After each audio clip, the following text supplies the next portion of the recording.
Hello मेरे प्यारे बच्चों, तो कैसे हैं आप सभी लोग। उम्मीद करता हूं कि आप सभी लोग मस्त होंगे, स्वस्थ होंगे और हाँ, डाउट नट के इस बेहतरीन प्लेटफॉर्म पर अपनी अपनी क्लासों का आनंद ले रहे होंगे। जी हाँ, तो दोस्तों बोर्ड की परीक्षाएं नजदीक हैं और जितने भी बोर्ड की तैयारी करने वाले छात्र हैं, अक्सर बहुत सारे कमेंट लोग करते हैं कि सर हमें कुछ ऐसी ट्रिक बता दो, सर हमारे नंबर अच्छे आ जाएं, सर हम क्यों फेल हो जाते हैं।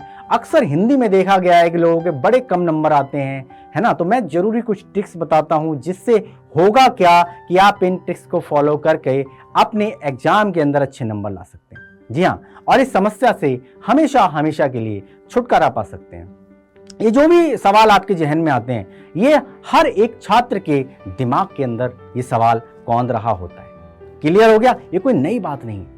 क्लियर, तो कुछ चीजें ऐसी बता रहा हूं, इसको ध्यान में रखिएगा कि पहली चीज तो ये है कि आपने क्या करना है कि दिमाग से एक चीज निकाल देनी है कि मुझे बोर्ड का एग्जाम देना है, मुझे बोर्ड का एग्जाम देना है। बेटा जैसे आपने 6, 7, 10, 9 है ना 8 ये पास करी होंगी, इसी तरह से बेटा 10वीं भी एक नंबर। पहली चीज माइंड में रखिएगा कि मैं 10वीं का एग्जाम देने जा रहा हूं। बोर्ड बोर्ड बोर्ड बोर्ड करके हम क्या करते हैं, साइकोलॉजिकल प्रेशर बना लेते हैं, दिमाग पे इतना जोर पड़ जाता है कि हम कहते हैं अरे बोर्ड के पेपर हैं, बोर्ड के पेपर है, जिसको देखो वही बोर्ड के पेपर है, बोर्ड के पेपर है। तो बेटा इसको एक बोर्ड ना समझ के आप एक नंबर कर लो कि भैया मैं 10वीं का एग्जाम देने जा रहा हूं। क्लियर हो गया। जब भी आप एग्जाम सेंटर के अंदर जाएं, जब भी आप जाना हो आपको, तो वहां पर आपने 1 घंटा पहले पहुंचना है।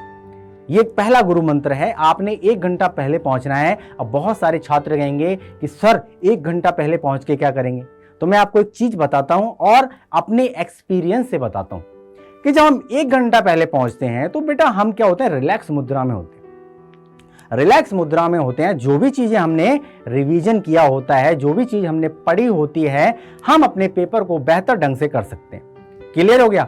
और जब हम ऑन टाइम जाते हैं, परीक्षा से कुछ चंद सेकंड या चंद मिनट पहले अगर हम जाते हैं, तो होता क्या है, कभी कभी गेट लग जाता है, कभी कभी हमारी एंट्री नहीं होती है, कभी कभी बहुत सारी चीजें होती हैं। इसीलिए बोला जाता है 1 घंटा पहले जाओ आप।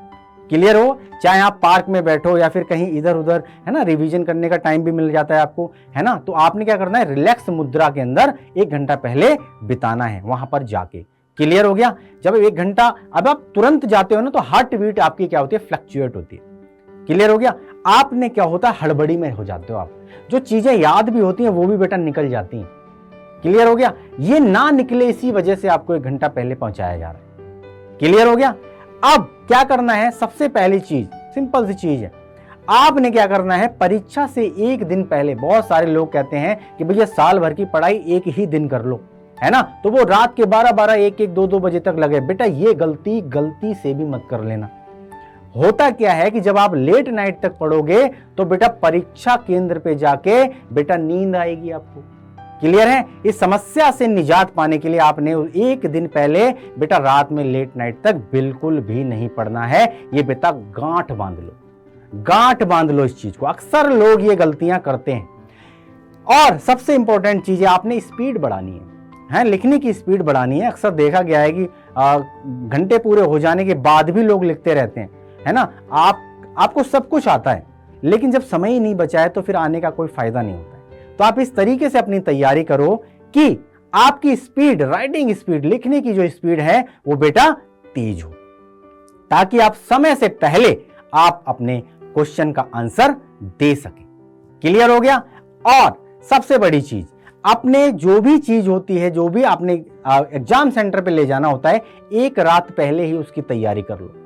1 रात पहले ही उसकी तैयारी कर लो कि भैया पेन है, स्केच है या नहीं है, ब्लैक पेन है ना, और ब्लू पेन।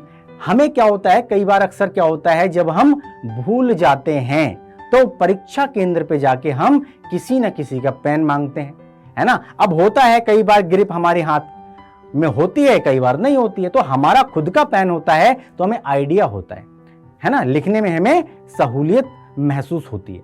क्लियर हो गया। इसी तरीके से बहुत सारे लोग, हिंदी में क्या होता है, छोटी छोटी बातें होती हैं, बहुत इंपॉर्टेंट होती हैं। अक्सर लोग हेडलाइन बनाना भूल जाते हैं। अगर आपको किसी चीज का आंसर पता है तो अगर आप पूरे शुरू से लेके एंड तक बिल्कुल एक ही जैसा लिख दोगे तो बेटा उसमें वो मजा नहीं आता है।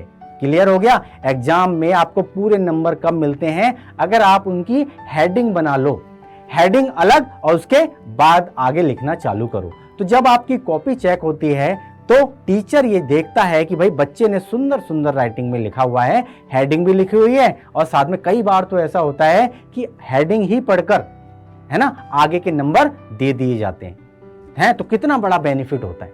और आप इकट्ठा लिखते हो तो टीचर को पूरा पढ़ना पड़ता है। क्लियर हो गया। तो हेडिंग से अक्सर टीचर पता लगा लेते हैं कि ये बच्चा होशियार है, इसने पूरा किया होगा, और आपको अच्छे नंबर मिलते हैं। राइट।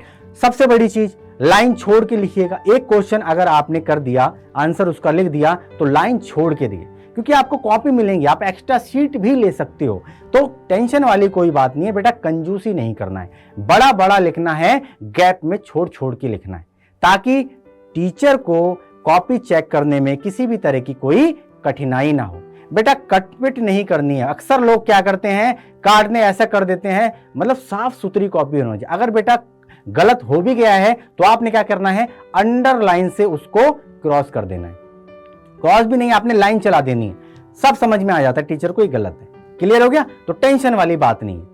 अक्सर ये छोटी छोटी चीजें होती हैं जो हम गलतियां कर देते हैं। और बहुत सारी चीज नंबर कब करते हैं, जब आप छोटी ई की मात्रा की जगह बड़ी ई की मात्रा लगा देते हो, बड़ी ई की मात्रा की जगह छोटी ई की लगा देते हो, छोटा ऊ की जगह बड़ा ऊ, और बड़े ऊ की जगह छोटा ऊ, ए की जगह ए, औ की जगह ओ। तो बेटा मात्राओं का हमें विशेष ध्यान रखना है।